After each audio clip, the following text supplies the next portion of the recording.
একজন খুনির এত ডিটেলস শোনার আমার সময় নেই, সংক্ষেপে বলো। অস্ত্রের পাশাপাশি আমাদের কলমের পাওয়ারও দরকার। সামনের ইলেকশন আমাদের লোক দরকার হইতে হইব। প্রত্যেকটা টিভি চ্যানেল, থানা, শহর, গুরুত্বপূর্ণ সব জায়গায় আমাদের লোক থাকবে। ভাই সত্য আমগর নিয়ন্ত্রণ। নিয়ন্ত্রণে থাকা আর নিজের থাকা দুইটা আলাদা বিষয়। আজকে থেকে সিস্টেম মানে ইউসুফ, ইউসুফ মানে সিস্টেম। নাম্বার 1 ইউসুফ ভাই, নাম্বার 1 ইউসুফ ভাই। ওই যে উত্তরের বাপ মা। Congratulations, young man. Congratulations. আমি শাহিন, সুশীল শাহিন, বাসা নিকেতন। ও থ্যাঙ্কস। ছোট ভাই, নেতৃত্ব যদি তোমাদের হাতে থাকে তাহলে দেশ পাগলা ঘোড়ার মতো টাকবাক টাকবাক টাকবাক করে দৌড়াবে। কবি বলেছেন, এসেছে নতুন শিশু, তাকে ছেড়ে দিতে হবে স্থান, তা না হলে তথাকথিত অভিজ্ঞ মুসাদের আয়ু থাকতে যেতে হবে কবরস্থান। কবি কবি ভাব ছন্দের অভাব। মুসাকে মেরে তুমি ঢাকা সিটির দক্ষিণটা পুরোপুরি আমার করে দিয়েছো। ওয়েল, এখন থেকে তোমার যা সাপোর্ট লাগবে, logistic, any type of support, মনে রাখবে শাহিন আমাকে দেবে। আর মুসার যত অবৈধ ব্যবসা বাণিজ্য আছে, এই সমস্ত কিছু আমি সামলে নেব।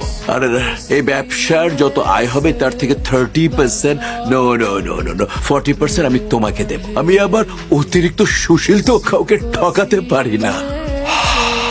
Wow, thanks. আমার 100 ভাগ লাগবে। আজকে থেকে দক্ষিণ আমার, উত্তর আপনার, ঢাকা শহর 50-50। আপনি কোনো চিন্তা করেন না ভাই। আপনার কোনো হেল্প লাগলে, সাপোর্ট লাগলে আমার কথা স্মরণ করবেন। আমি আপনাদের সব ধরনের সাপোর্ট দেওয়ার ব্যবস্থা করবো, না কাকা?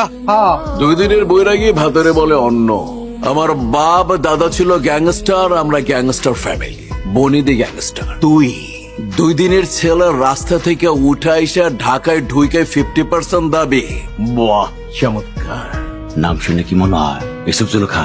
আমার দেখে কি ইউসুফ জুলখা মনে হয়? প্রেমিক না, প্রলয়। 2 টাকার কমিশনার আর 10 টাকার মুসারে মাইরা ভাব ধরছস 100 টাকার।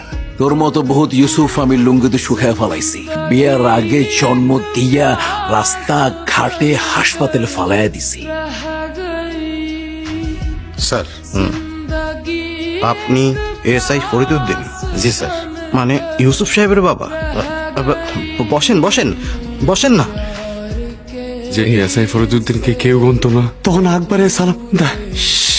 আমার কিসে ভালো লাগতো। ওই দিন সবার মাঝে বাবার অপমান করার পর থেকে বাবার একটা দিনের জন্য মাথা উঁচু করে চলতে দেখি নাই, একটা দিনের জন্য না। তারপর থেকে আমি সমাজের লোকদের মাথায় এত নিচে নামেছি যাতে আমার বাবার মাথা অনেক উপরে থাকে, অনেক উপরে যাতে আমার বাবার মাথা থাকে। দেখো আব্বা, আজকে তোমার কত সম্মান। আমি যদি বিসিএস দিতাম, পুলিশ অফিসার হইতাম, তাহলে তুমি এত সম্মান পাইতা? এটা সম্মান না, ভয়।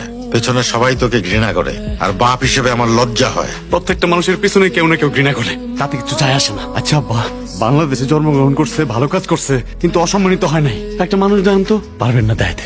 এই দেশে সামনের সম্মানটাই আসল সম্মান। তুই এখন যা, তোর মুখ দেখলে আমার অস্বস্তি হয়। মনে হয় একজন খুনির সামনে বসে আছি। আর আয়নায় নিজেরে দেখলে মনে হয় এই পৃথিবীর আমি সবচেয়ে ব্যর্থ মানুষ। আর তুই এখানে আসিস না। তোমার হাতে 2টা ফুলকপির বড়া বাসা দিবা, আমি খাইয়েই চলে যাও।